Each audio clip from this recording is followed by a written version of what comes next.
Hello and welcome back to Premier League Predictions, the show which does what it says on the tin. We're here for Gameweek 30, the 23-24 Premier League season, to give predictions for all 10 matches. It's only 10 games this week, which is a big difference from the last few weeks where we've either had 4 or 100. So back to normal, back to normality, let's get into it. We'll start first with the 12:30 on the Saturday, Newcastle United versus West Ham United. These are two sides that have had very different seasons in that Newcastle have massively fallen short of expectations and West Ham have exceeded all of the expectations set on them at the start of the campaign. Newcastle, despite being in Champions League football last season, find themselves 10th, and if they lose this weekend and Chelsea beat Burnley, they can find themselves as low as 11th. So not a great campaign for the Toon.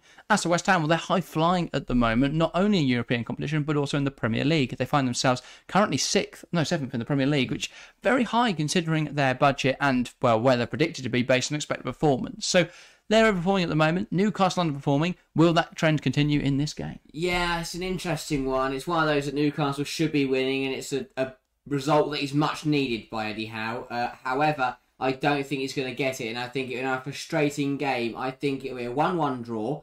Newcastle will take the lead in the first 10 minutes with a goal from... let's go with... I'll go Bruno Guimaraes, bit of a random goal scorer. Fair enough. Newcastle will be winning the whole game, but it'll be an 85th minute. Ward-Prowse corner, Bowen tucks it home at the back post, and Newcastle will be very frustrated. Big point for West Ham. Fair enough. I will say...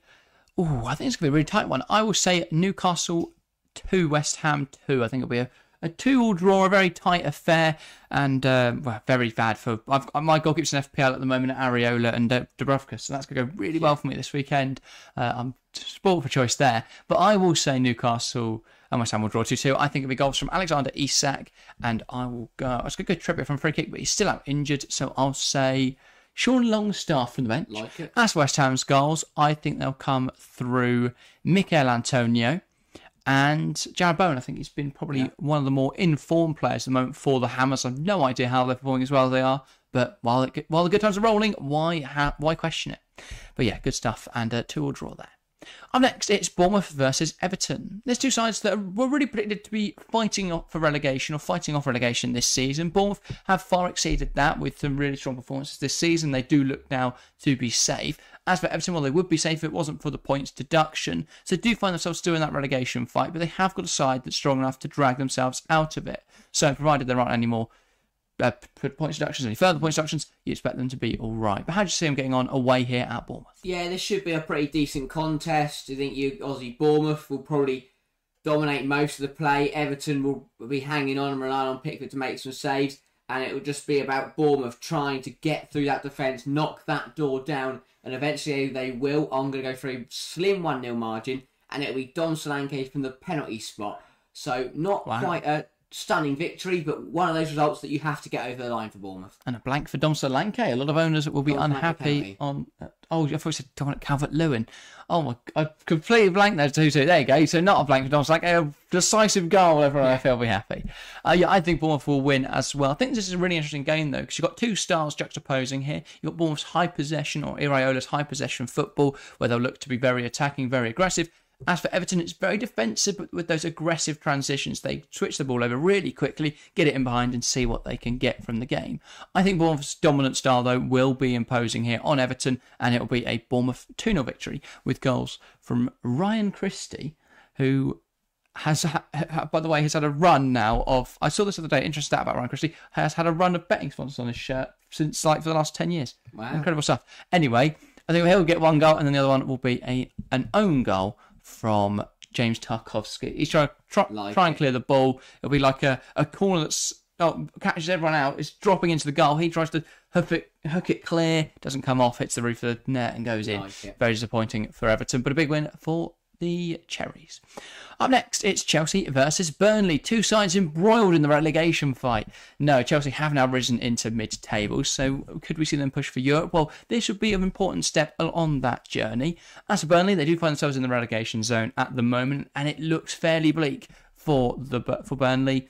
They could see themselves climb up. We saw them have a much more inspired performance last time out, and Arjunet Muric looked very comfortable in between the sticks compared to James Trafford. So Be interested to see how Burnley get on here. Can he be a hero and keep loads of saves and keep Burnley a clean sheet here? Could they go on to win? Or will Chelsea be simply too strong? Yeah, Chelsea are going to hit the ground running after the international break, and Burnley, who haven't been great, can only really look to David Fofana, who's been their best player. Chelsea's loanee. He's ineligible for this game, as you say, due to his parent club. So I'm going to go for a big Chelsea win, 4-0.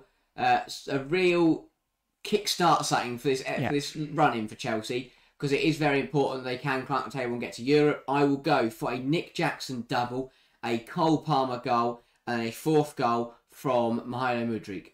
Yeah, fair enough. I'm a big fan of that.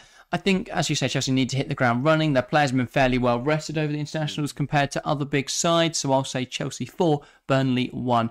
I can't back the 4-0. Still think we're going to concede a goal, so I will go for a Cole Palmer goal. I will say, who else? Cole Palmer again. Yeah. Then it will be Cole Palmer. Yeah. And then Nicholas Jackson. Not all Cole Palmer. As for the Burnley goal, I think it will come through Zeki Amdouni, providing he's fit. If not, fair enough. I'll go Josh Brownhill, provided he's fit. Either way, a disappointing result for Burnley. Up next, Nottingham Forest versus Crystal Palace. This game could be crucial for keeping Forest in the Premier League. They've just been hit with a points deduction, quite a measly 4-point deduction given their charges. However, they'll be still annoyed by that points deduction. They find themselves in the relegation zone now. This is a big opportunity. Crystal Palace under what's his name? Oli Glasner. There we go. Have looked much better than they did under Roy Hodgson. But still, they aren't perfect, and they're going to face a really tough test here against a Forest side at home who are desperate for points. So, Harry, who's he coming out on top? Yeah, as you say, Forest has been picking up some bad news in the recent weeks, and I think they are going to start to spiral and tumble down towards the Championship once again. This Palace side have played some really good stuff, and I will go for Nottingham Forest 0, Crystal Palace 3. I think it will be very convincing. I've been very impressed by Palace, and Forest are in tatters at the moment, and obviously they fell into the relegation zone due to that points deduction, and they will stay there for another game week, and it will be a double from Eberike Eze, and then a 3rd goal to round it all off from Joel Ward. Love it, absolutely love it. Don't even know if he's allowed on football pitches anymore. He gets Don't think he's getting subbed on for Munoz. Yes. Okay, injury. Fair enough. In comes Joel. Oh, poor Munoz. I thought he was just getting rotated, but no, he's now injured. I like the Eze goal prediction. I'm going to back that. But I'm only going to predict 1 goal for Crystal Palace. I'm also going to predict 1 goal for Nottingham Forest. It's Nottingham Forest 1, Crystal Palace 1. I think that Forest goal will come from Morgan Gibbs-White, with the 2 English creators for both sides coming up with a goal. And a big point for Forest here at home to a difficult opposition. Up next, and it's more delightful football as Sheffield United welcome Fulham to Bramall Lane. Sheffield United have endured a very tough season so far, with them failing to really show much quality throughout the season. At the moment, they are on track to concede the most goals in Premier League history. That could be really displayed by a Fulham side who have been phenomenal recently. They've had a really strong campaign, despite the fact they lost Mitrovic and replaced him with nobody. They've done really well. Rodrigo Muniz has 7 goals in his last 5 matches. He's been on fire recently. Can he keep up the good form? Can Fulham keep up the good form? Can they beat Sheffield United? Or will Sheffield United pull off an upset? What do you expect? Yeah, I mean, they've already predicted a lot of goals in this game week, and there's more to come because Sheffield United are rubbish, and I find it funny when they get battered because they don't deserve to be here. I will go Sheffield United 0, Fulham 4. As you say, Fulham are a goal-scoring machine at the moment, and I think they will get a few. I will go for a Muniz goal, a Harry Wilson goal, an Anthony Robinson goal, and then a 3rd goal coming from Tom Cairney off the bench. Yeah, I feel like this game is guaranteed a Sheffield United goal, just because everyone in the Nan has gone out and found a Fulham defender or goalkeeper to put in their FPL team. So I think a Sheffield United goal is guaranteed, and I think they'll score first, just to really sink everyone's hopes. Sort of a 5th-minute goal from Ben Brereton Diaz, and then I think Fulham will manage to claw it back with a brace from Rodrigo Muniz. He's been in incredible form at the moment, linked now with Tottenham as well. Could be a big move for him coming this summer, given he's just 22 years old. Up next, it's Tottenham Hotspur versus Luton Town. Tottenham have had a good start to the season. It's fallen off a bit since then, and they'll be keen to sort of get the train back on track toward the end of the season, because while they did overperform this first half of the season, they're now a bit all over the place. They'll hope to just get a little bit of reassurance, settle the game down a little bit, and get a win here against Luton Town, who have proven to be a thorn in the side of every opposition they've faced this season. As for the opposition, Luton Town, I think Luton have been really good at taking on the big sides. There's no reason why they can't take on Tottenham here. But what do you think, Harry? Can they pull off a huge upset? Luton have proven that in every game this year they will give it a good go, and that is what they'll do here. And I think it'll be a frustrating afternoon for Tottenham, who are going to absolutely dominate Luton, but cannot get through. And it'll be a frustrating evening.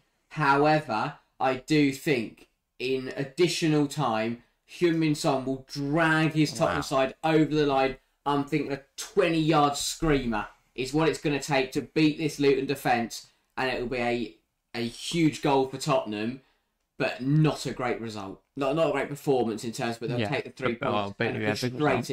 Frustrating goal for Luton. Yeah, defeat there. I am going to say Tottenham 2, Luton Town 2. It'll be Luton Town. I know, bold prediction, but I've got to back it. Luton Town will open the scoring through Ross Barkley, a low-driven shot from 30 yards.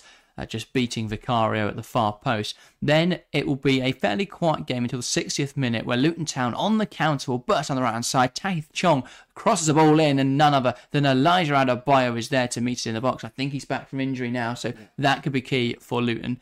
Then, as Tottenham tend to do, it'll be an 89th minute goal from Pedro Porro, on the edge of the box, Pavard-style volley. Then I will say 97th minute. Brennan Johnson, because I think he's scored about 800 goals in added time this season. I think every Tottenham game he's got a goal at a time. I'm convinced that's all I've seen him do. So I will say that Tottenham losing 2-0 in the 89th minute, drawing 2-2 by the 97th. A very fortunate point for Tottenham, and a really gutting.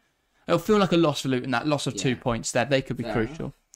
And then we are out of 3 o'clock territory. Loads of 3 o'clock kickoffs this weekend for a bit of 5:30 action. It's Aston Villa versus Wolves, a mini derby of sorts.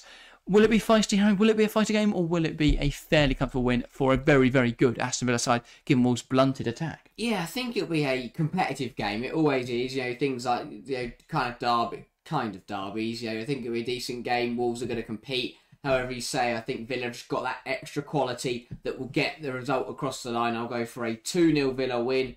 I think it'll be a goalless first half, but as we get into the second half, it'll be a goal from Ollie Watkins and a goal from Leon Bailey that will get the win for Villa. Yeah, fair enough. Villa have been a little shaky in recent weeks. I think Wolves will actually dominate this game, is my bold prediction. But they'll lack penetration given their lack of forwards. They've got no Pedro Neto, no Hwang Hee-chan, no Matthias Cunha. I don't even know if Pablo Sarabia's fit. So who on earth is going to stand up front for Wolves? I have no idea. So it's going to be difficult for them, and I think they'll lack that ability to score goals, and I think they'll rue a lot of missed chances, as Villa will claim a 1-0 win, and it'll be from the spot with a Douglas Luiz penalty. I feel like Villa-Wolves games arrive always like a late draw, a bit of drama, or just a bit of a shitty game, so I think it'll be probably the latter there. Up next, it is Brentford versus Man United. These two never have a dull encounter. An 8 o'clock kickoff should provide a really exciting game. Brentford against United always need to do something interesting. I take my mind back to when they beat them 4-0 on the opening day of last season. It was the second game week. Sorry, second, United yes. lost to Brighton, then and then lost to Brentford. Yes, I do remember now. Yeah, I think we'll see similar scenes. We could see similar scenes to that, but Brentford always going to go to the big sides, but in particular Manchester United. So could they do that again? Or will United? They look much better in the FA Cup against Liverpool. They seem to have some tactical understanding back, which I know is a shock. So can United get back to keep up that winning spirit, or will Brentford provide another big upset? Yeah, I'm not expecting much from this game. I don't know. I look at these two sides, and it just doesn't excite me. I think it's going to be a controversial game, is why it'll be. Which will be the highlight of the game, and I will go for a 1-1 draw, coming through 2 penalties. I think Brentford will take the lead from the spot through Ivan Toney in the first half, and then with about 15 minutes to play, Bruno Fernandes will step up and take a penalty for Manchester United and score that as well. So 2 penalties, probably one will be clear cut, one will be controversial. Bit of a dull affair. Can't wait for the 500 times that Gary Neville brings that up on the overlap. But yeah, that will be interesting. I will say, I really want to back the Brentford upset, but there is something about United at the moment. They played really well in that Liverpool game, and I feel like Ten Hag might finally have things together. And when I predict United are going to do well, they do badly. So Brentford 0, Manchester United 3. I think he's not back. Eric might be at the wheel. I will say a goal from Bruno Fernandes, a goal from Antony, because he scored against Liverpool, do it again, and a goal from Mason Mount coming off the bench. Wow. back in action now, isn't he, Right. Mason Mount? Played well in the Liverpool match. I think he'll come on and score here. On to the Sunday then. We've got two scintillating fixtures for your schedule. First up at the 2 o'clock kickoff time, it's Liverpool versus Brighton. Again, a game that never provides a dull affair. These sides are contrast styles hugely. You've got Liverpool very transitional, very pressing based, a very aggressive system, with Brighton's possession based but still very high press system. Both very good shapes, both very good teams, both very good managers, both very good players. Who's going to score? Who's going to win? What do you think? Yeah, I think it's been an interesting game. To be honest, I'm actually quite torn. I don't really know what to say here, but I'm going to go for a Liverpool win, and I'll go for a Liverpool 2, Brighton 1. I think Brighton will take the lead in this game through a goal from, let's go, I've forgotten his name, Simon Adingra. Yeah. And then I think it'll be 1-0 Brighton at the break, but 2 goals from Liverpool in the second half. 1 from Mohamed Salah and 1 from Darwin Núñez will be enough to turn the tie around for Liverpool. Fair enough. I think Liverpool at the home of Anfield, it tends to give them a huge advantage. However, if we take our minds back to the last time Brighton visited Anfield, it was a 3-3 draw in which Leandro Trossard was very good. So, I mean, that was obviously last season now, but Brighton have always proven that they're not really scared of that Anfield experience. So I think, once again, they'll put on a bit of a performance here. However, Liverpool this season could score 3 own goals and they'd still win 4-3. So I think while Brighton will play very well and race to a 2-0 lead with goals from Kwara Miedema and Pascal Gross from the spot, it'll be a very obvious penalty that all the Liverpool fans will go, God, we're so discriminated against. And then in the second half, Liverpool will be handed 2 penalties for Salah dives. He'll score both of them. And then it'll be a goal from a corner from Ibrahima Konate. Like it. 3-0, 3-2 win for Liverpool. On to the 4:30 kickoff then. The big one, Manchester City versus Arsenal. I am very, very excited for this game. Unfortunately, we can't be live for it, but we will be providing our insight on Monday, hopefully, with a video. So look out for that. We'll be talking about the big game. In terms of this match, though, we're going to be watching it. Not live, unfortunately, but we are going to be watching it. I'm excited for it. Harry, are you? Yeah, it's going to be an absolute cracker, isn't it? And realistically, this decides the title race. If Arsenal are to win, City are very much on the back foot. If City are to win, then we've got a 3-horse race that is tighter than ever. So Sunday is a huge day for the Premier League title, and I think this is going to be an absolutely phenomenal game. And I can't split the two sides. All week I've been talking to people I know, talking to everyone, and people think City win, people think Arsenal win. I can't decide. I will go Man City 2, Arsenal 2. I think City will take the lead through Kevin De Bruyne. Arsenal will then level through through Martinelli. Is he fit? I think so. Yeah, I think so. I think so. Arsenal will then take the lead with a goal from Declan Rice. So Declan Rice, my star boy. And then they will be pegged back in the late stages by Man City, and it will be a Julian Alvarez goal. But a really, really good game of football. Yeah, I think Arsenal are very close to City right now, and I think it's going to be, should be a very exciting game. A lot of people predicting a lot from this game. However, I think a lot of people are underestimating Manchester City, and City, fresh off an international break, could do some damage here. Yeah. I am going to say Manchester City 3, Arsenal 1, and everybody will start to realise, hang on, City in business. Haaland goal, Alvarez goal, and John Stones with a late one to add on, and Arsenal at some point. I think it'll go 1-0 City, 1-1. That'll be from Martin Odegaard, and then City will take control. And a 3-1 win will really show City mean business. So a very exciting season is coming towards its close. We have only 8 more game weeks after this one. Sorry, it's game week 30, so we're not far away from the end now. We're into April after this weekend, so yeah, not long left in the season to go. That is everything, though, from us this week. If you have enjoyed, make sure to leave a like and a comment. Comment your predictions as well down below as well. If you want to keep watching our stuff, there's going to be a video on screen now where we talk about Eddie Howe, whether or not he should be sacked. That's everything, though, from us this week. Thank you guys very, very much for watching, and we'll see you next time. See ya.